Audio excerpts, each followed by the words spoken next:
Sam Regal.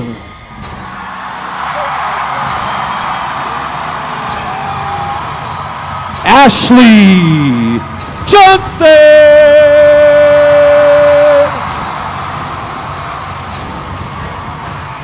Taliesin Jeffy.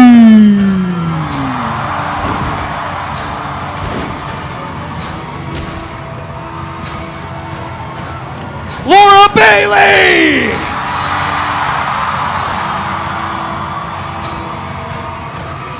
Liam O'Brien.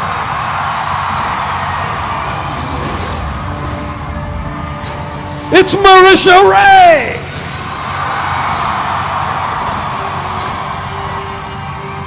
Travis Willingham.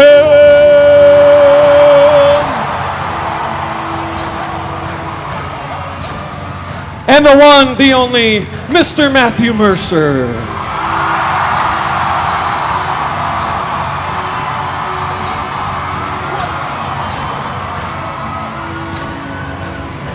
Holy cow.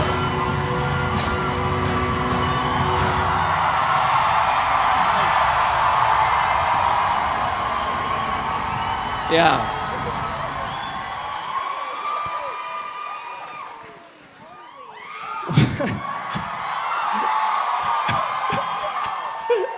Wow! It never gets old, does it? Or it never stops always feeling weird. weird.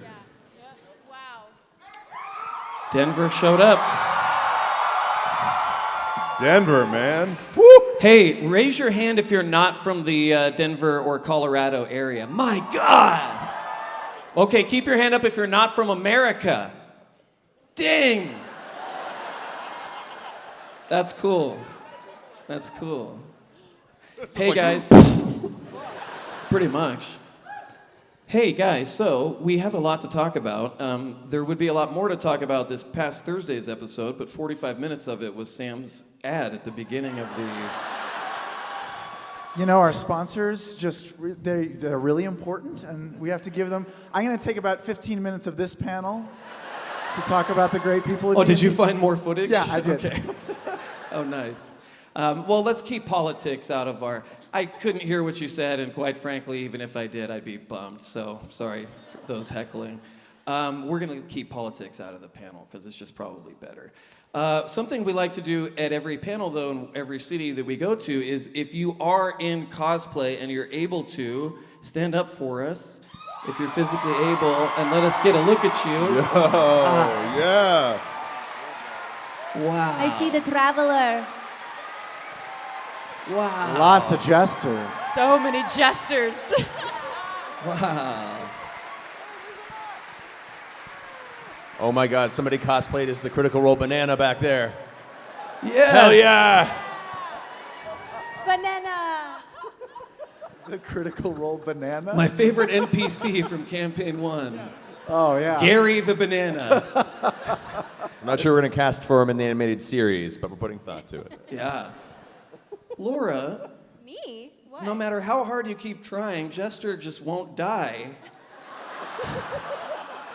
I mean, I know we No, have she's probably going to die the next episode now that you said that. No, of course not. I'm going to knock on some wood here when I get back to my hotel room. But yeah, I mean, are you worried? I know we have a backup cleric. Taliesin, not to diminish her character is... Oh, where's your I got like microphone? 5 more. I'm fine at this point. Like, Yeah, you're ready. bad. But Laura, seriously, do I you have no a- backup do you- character. You don't? None. With everything that's happened, Nothing. you haven't written down any little notes Not in a the middle of the night? not a single thing. Ooh, Liam, I know you do. I would say I want pink hair, but Caduceus took that card, so I don't know. I got nothing. But you could both have pink hair. I mean, the twins both had black hair. That's true. Rock that pink together, that's right. In an orderly fashion, however this works here in Denver, you can start lining up for Can I questions. interrupt, Brian, and Please do. just mention that the fine people in this room are the first people to ever see Ashley Johnson at a convention. That's true. That's so true. Ashley. Take that microphone. Take that microphone. Stop it! Stop it! How does it Stop feel? it right now. How does it feel to be here among, everyone at your first convention like this? It feels awesome. What up, Denver?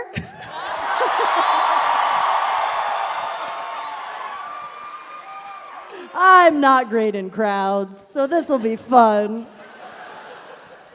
Just like a rock harpist. Rock harpist. Yes. Well, let's see here. Let's start right here because I can't resist that hair. Or that cod piece. Yes. Oh, I missed it. Oh, wow. How could you miss that codpiece? Hey, tell us your name and then what your question is, please. I'm freshman, and my question's for Matt.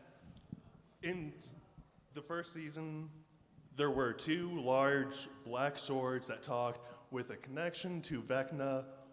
Was Cravenage supposed to be a false Sword of Cost to trick would-be adventurers who know of the Sword of Cost?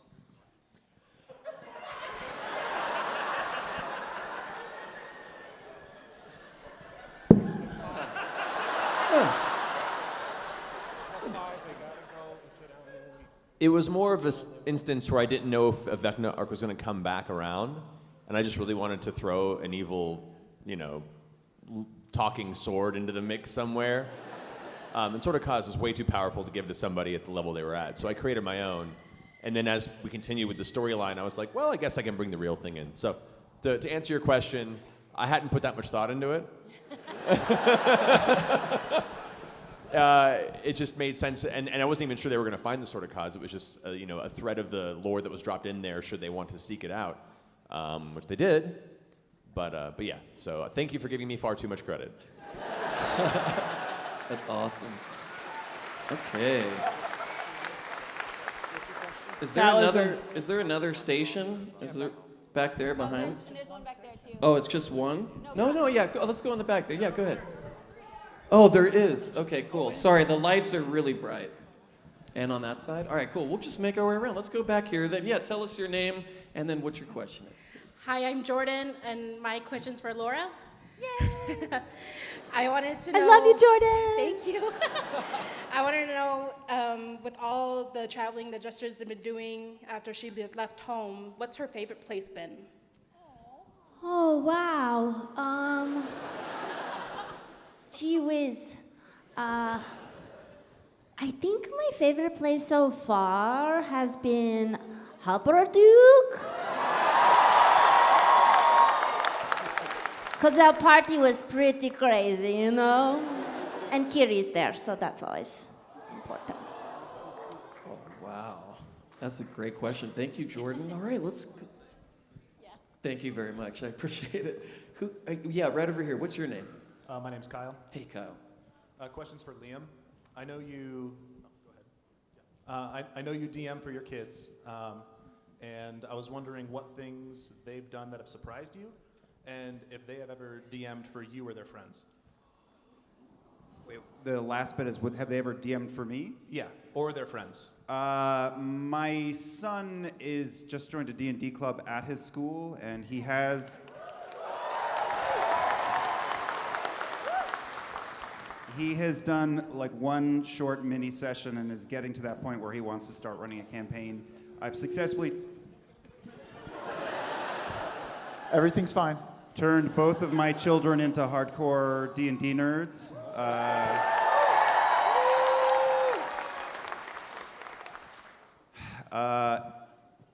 I think I've said this before, but my daughter's character used grasping vines to drag a dude through fire. So evidently the apple doesn't fall that far from the tree. And I'm running my daughter and her friends from school through Ravenloft. I have been for a while now. And, gosh, spoilers. They ate pie. You know what I'm saying? And I debated whether or not to tell them what was in those pies, and I decided not to until we actually played the game, and then I did. And one of my favorite memories of playing D&D with my children is watching 5 little girls' faces just go.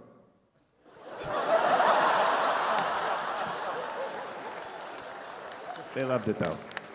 Everybody should play D&D. Little kids, old people, boys, girls, everybody should play D&D. Thank you. Thanks, Kyle.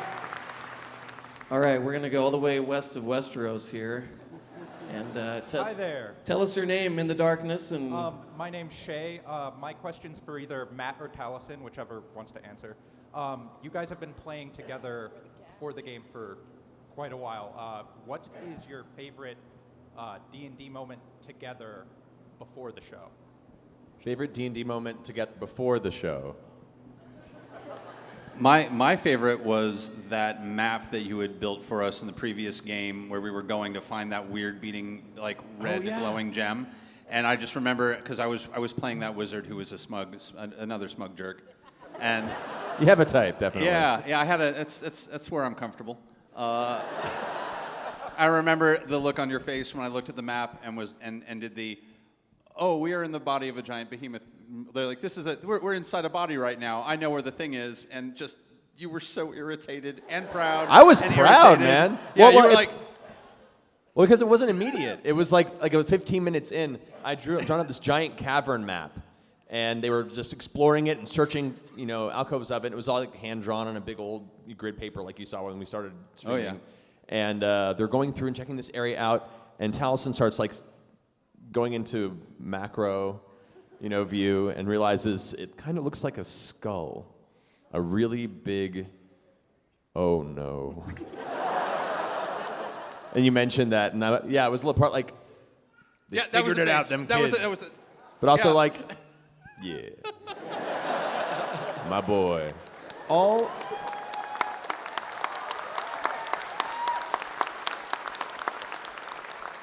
the stories that you guys have told about past games before this are dark and macabre as hell. All of them.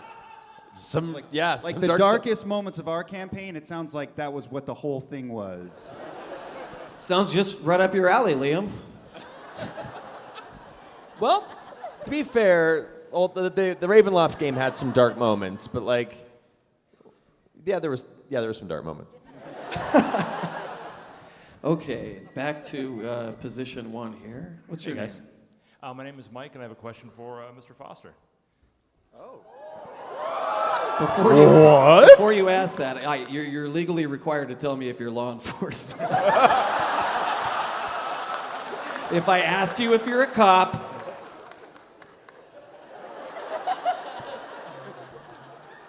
you say no. Say yes or no. Whatever the truth is. No. Okay, I'm not. cool. You can ask your question. Proceed.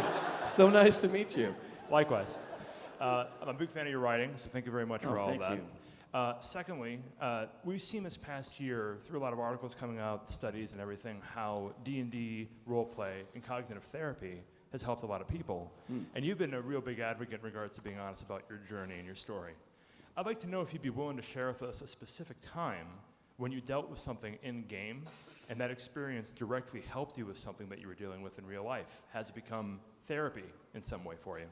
Yeah, man. Wow, that's a really good question. I'm not really prepared for that. Let me try to do that justice however I can. I think that the things, we all bring our own shit to the table. We all bring our own shit to our own characters in some way, and in some ways, hopefully, excuse my language. Just realized. Hopefully, I just realized there's people here.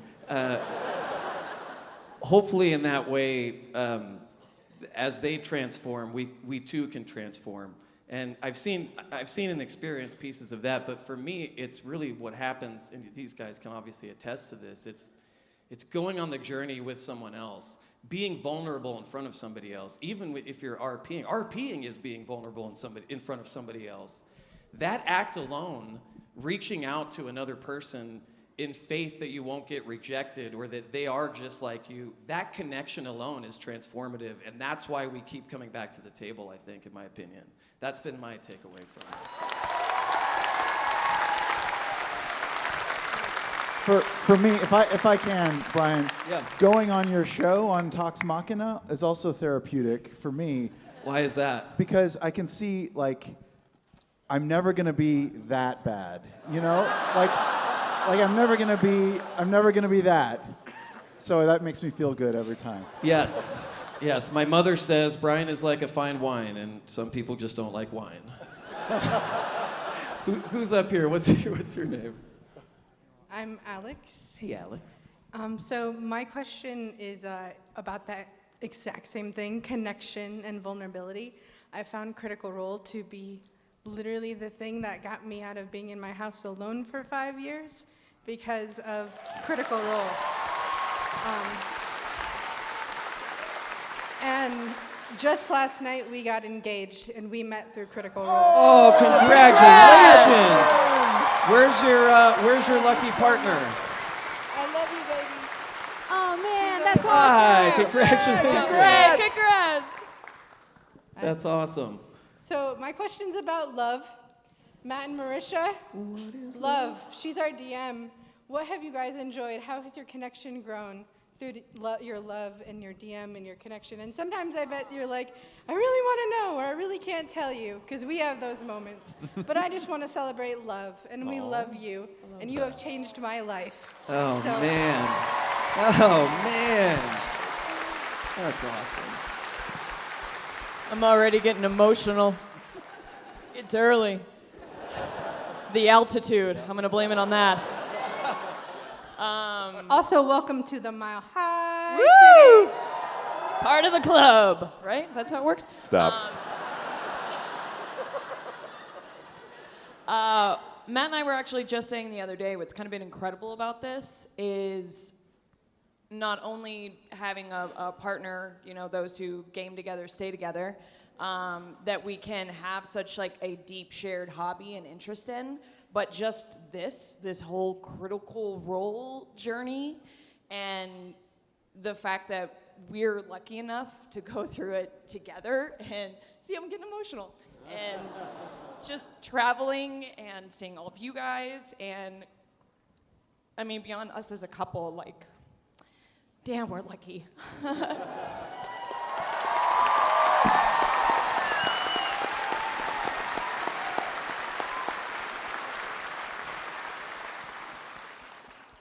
For me, I agree with all that, definitely. Whatever you say, baby, you're right all the time. Yeah, whatever. For me, It's just hard. It's hard to follow that up. Like, what do I say? I'll go to the more specific element of it then. I'll say between us. Like it, you know, even when we first started dating, it was very much like I know I've DM'd for her once, so at least I know she's into role-playing games. Yeah, when I was still with my ex. Yeah. Yeah, that worked out well in my favor. But I thought the couple who games together stays together, Marisha. Well, I guess it's not always true. Gotta be careful of those one-shots.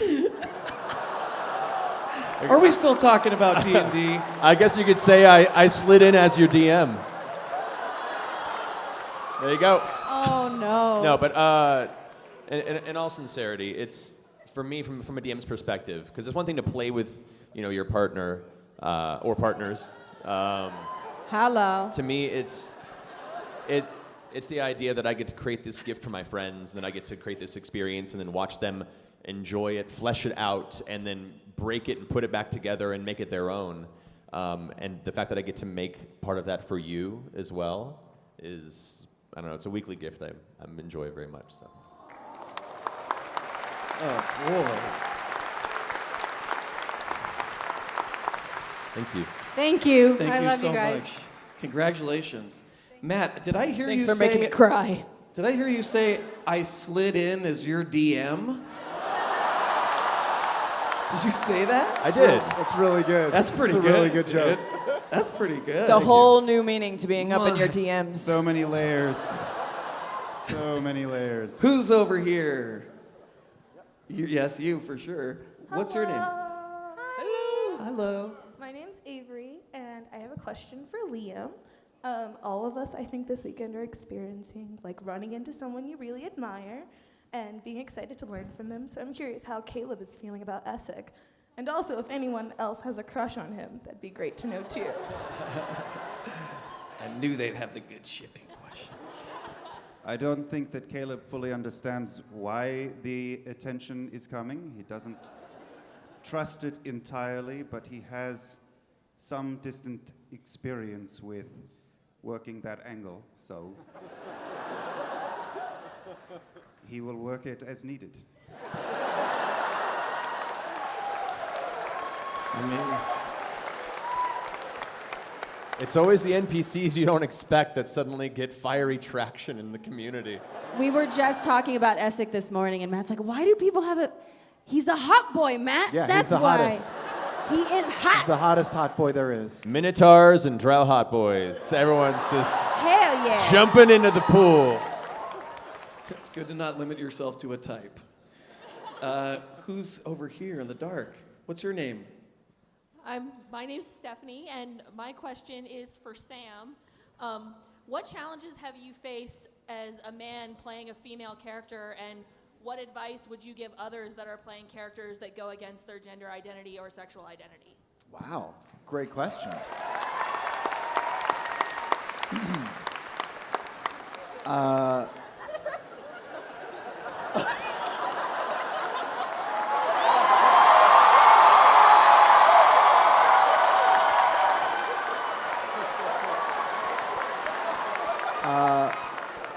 Yes, I'm. Oh, don't touch my.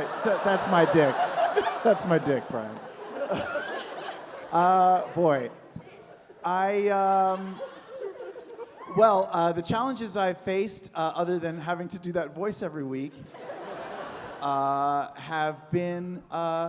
In playing a female character, I didn't want it to be like a spoof or anything. Like I'm sort of silly sometimes, but I really didn't want to be like doing a spoof of what I think girls are like or anything. I really want to play a character who's real and authentic. And obviously, I've never lived as a woman, but I've known half the people I know are women. And so I'm just trying to get into the female mind is a challenge, but an exciting one. And that would also be my advice to people playing the other gender or a different sexuality is just really try to think as that person would think and not just do like a surface level spoof, but like what driving forces does a mother feel or a wife that me as a man might not think about and thinking about Knott's son through all of this has been sort of like a driving thing that I always think about even way before any of the reveals happened. It was always something that was in my mind because I know that mothers are have this cosmic connection to their kids constantly. Not that dads don't, but it's somehow even more intense. But just I guess playing it authentically is a challenge, and rising up to the awesomeness that is a woman is a challenge. And I hope I do okay. That's largely why we do this, is to step into somebody totally different from us and learn empathy from it. Yeah, it's true. I think all of us are experimenting and exploring other points of view in our characters, and that's why D&D is so great, and that's why this group of people is so great to learn from. I will say also it doesn't help, or it probably helps tremendously that you're married to one of the most badass women. Is that the truth? That does not hurt. She is far. I married up, and oh yeah, she's way cooler than me, and I am sure she's not watching this because She's like Essek. She is. No, but seriously, I've never met anybody that's met Q that didn't get a crush on Q. Yeah, that's true. Yeah. Great job with that answer, by the way. Watch her between the sheets, by the way. Yeah, if watch you haven't. Quien's between the sheets. She's fantastic. Hey, shout out to our sign language interpreters down here. Yeah, they're doing a great job. Just let's keep our Ukatoa references to a minimum because that's a bitch to spell. Ukatoa. Who's next? What's your name? Hi, I'm Vanessa, and my question is for Sam, Liam, or Marisha. When might you grace us with season 2 of All Work No Play? Marisha, you wanna? Marisha? Why do I have to be the honest? 'Cause you're bad our guy? boss. Yeah, Well, we yeah, can. yeah, we can. yeah, We yeah. actually have something we can say. We are. It is in progress. Actively as we speak.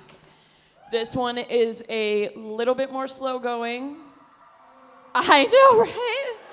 We're excited I too, know. everyone. It just ripples. This one is a little bit more slow going because as insanely busy people as we were in the fall, somehow that's quadrupled. So just getting us all in a room together is very challenging. So the scheduling process has been a lot trickier and slower to just get everyone together. I can reveal right here and now that we are shooting our first episode of All Work No Play on Wednesday. Wednesday, yeah. Wednesday.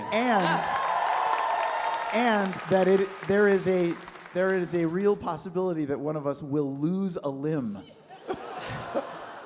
The other thing that's taken so long is all the insurance paperwork for the ideas that we have for this season are pretty messed up. So Well, and we kind of broke Liam last time. yeah. So he had to recover for half a year. Yeah. He's a glass cannon in-game in real life. He's our squishy boy. But if they manage to sew you and me together, it will have been worth it. Yep. Yep. I saw Human Centipede. They can do that now. No. Let's go up here. I call the end.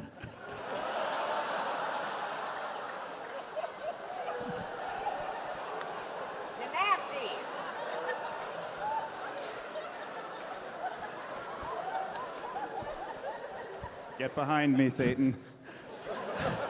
All around me are. What's your name, please? Yep. Yeah, give them the mic. There we go. My name's Jaden, and I'm asking a question for my friend Merlin because I can yeet myself up here faster. You look awesome, by the way. Thank you. It was a time. So this is for Liam. If you could have any D&D monster or creature as a loyal and devoted friend, which would you pick? Flump.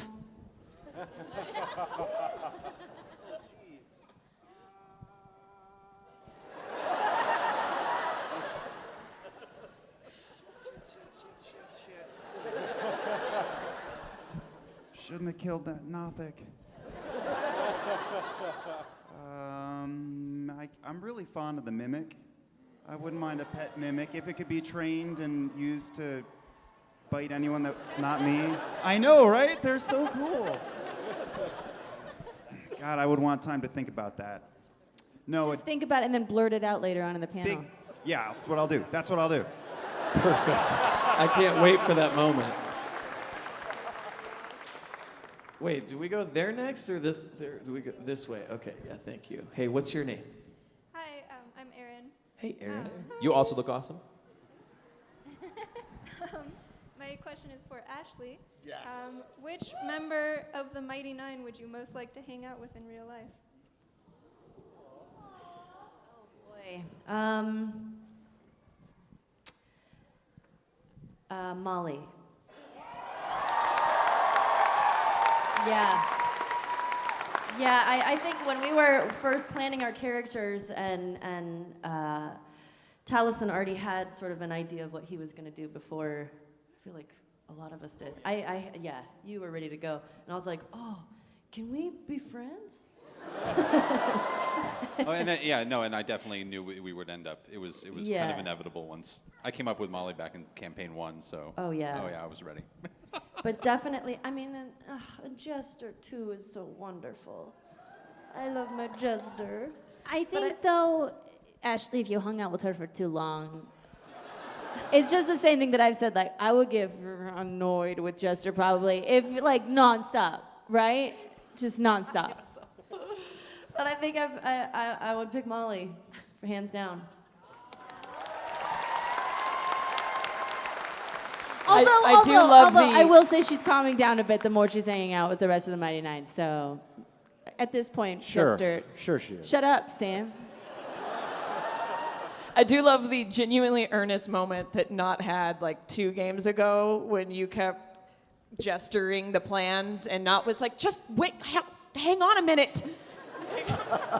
That was genuine Sam annoyed with me at that point, I think.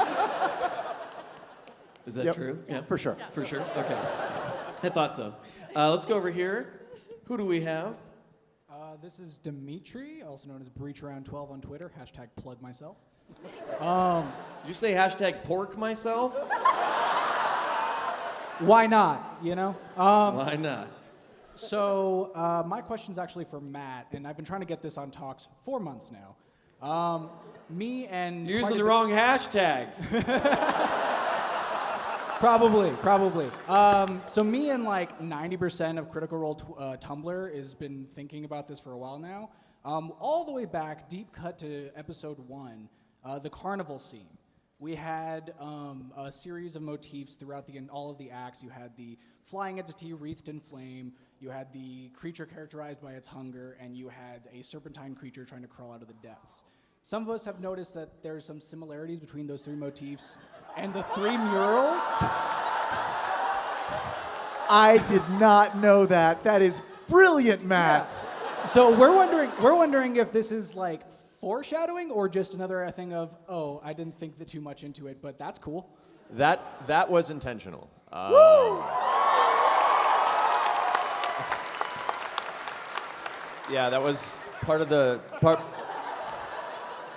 of the world building regarding specifically Ford's patron and these other entities that are intrinsically tied to it in some way that you saw in the temple on Urukazel. That whole performance was essentially kind of a very subtle foreshadowing of that in the first episode. So good catch on that.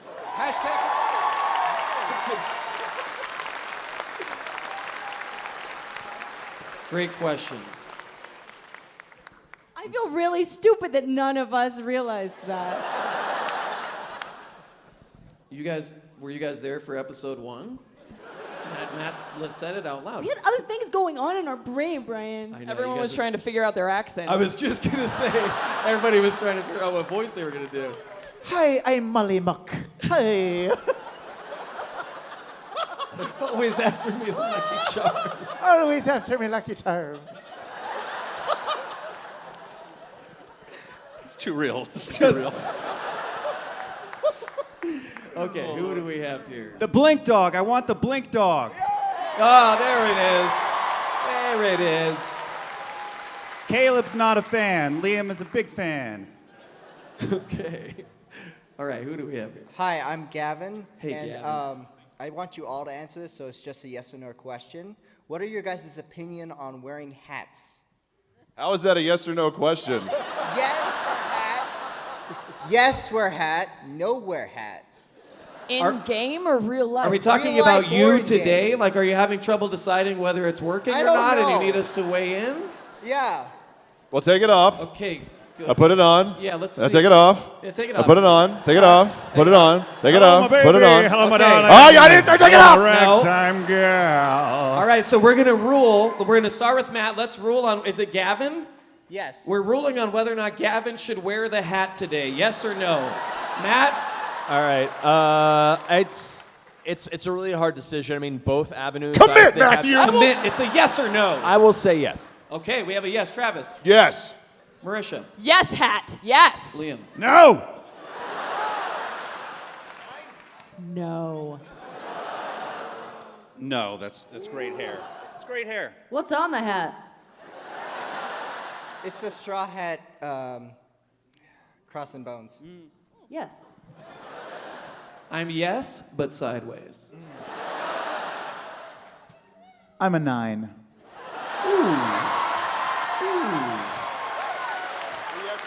Half and half? That's Yes, let's have it. yes 1. So yes, yes, 1 by yes, one. 1, Gavin. The hat can stay. Yes. My people, thank you so much. Thank you, Gavin. Okay. What's going on? Oh, hey, yes, right here in the front. Hey, my name's Matt. Oh, guess I have to stand up. You don't have to, but that's Hey, okay. my name's Matt. I've been Good a name. DM for a while. Yeah. I was wondering, when you're in ground zero for a homebrew, where do you start? Oh, that can. I'll try and be quick on this. That can start many different ways. It depends on how your mind works when it comes to world building. Some people like to start with a pantheon and like a creation myth, so they can really dig into the meat of where the world started and how it got to where it is. But you start with shaggable NPCs, right?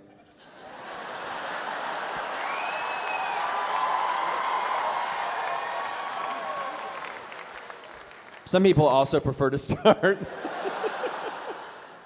with small townships. It depends on how much time you want to invest before you start playing and how much of it you want to be like the world you built and the players come into it, or a world that you build as the players find their way through.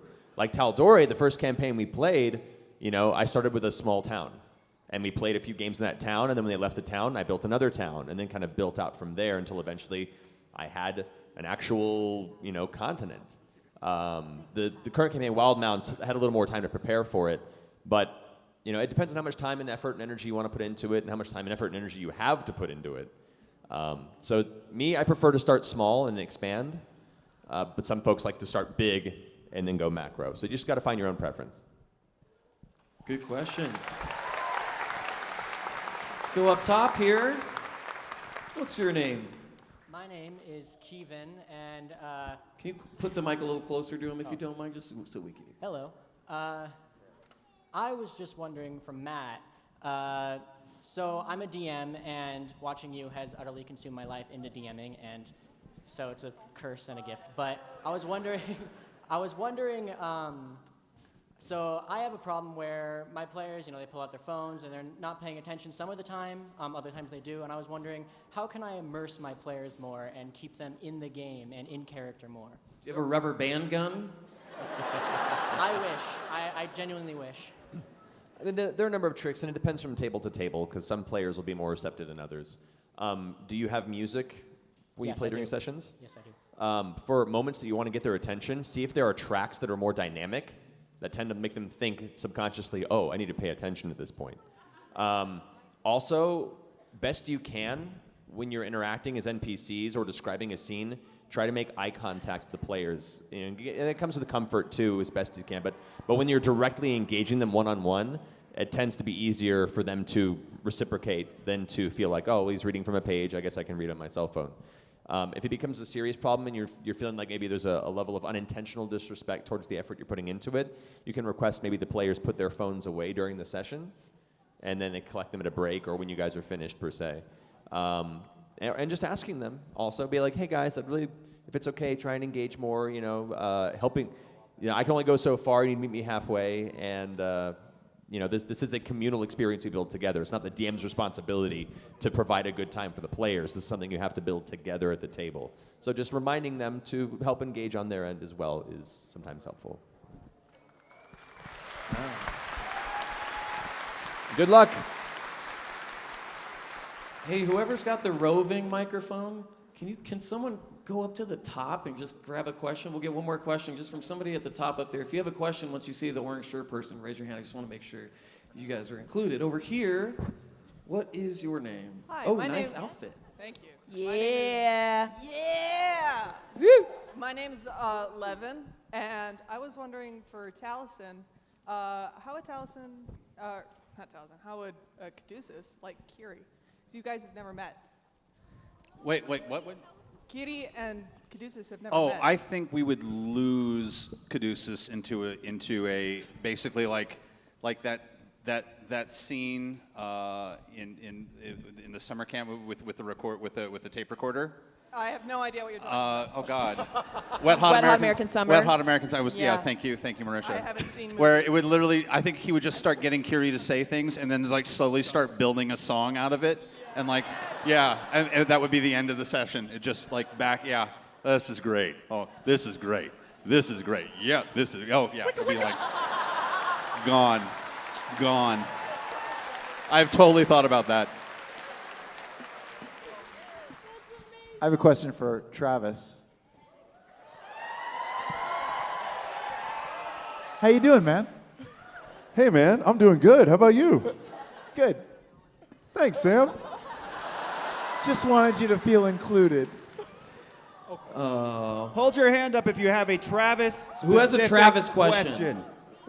I got one. I got got one? one to put Right out. here in the front. Go ahead, right here.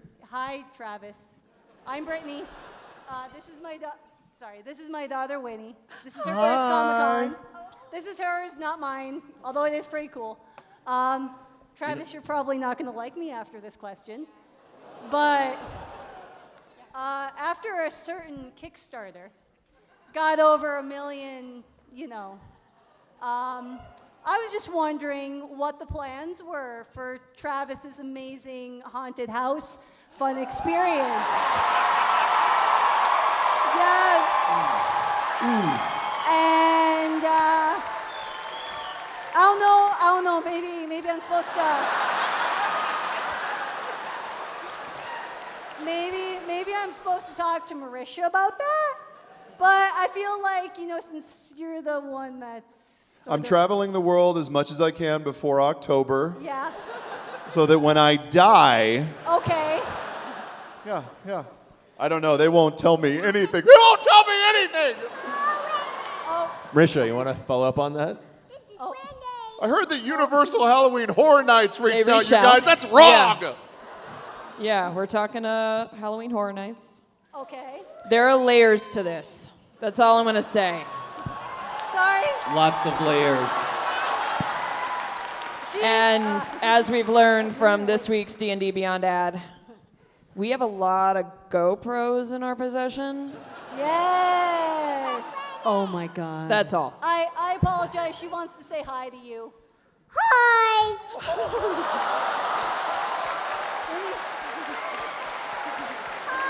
And that concludes our panel today.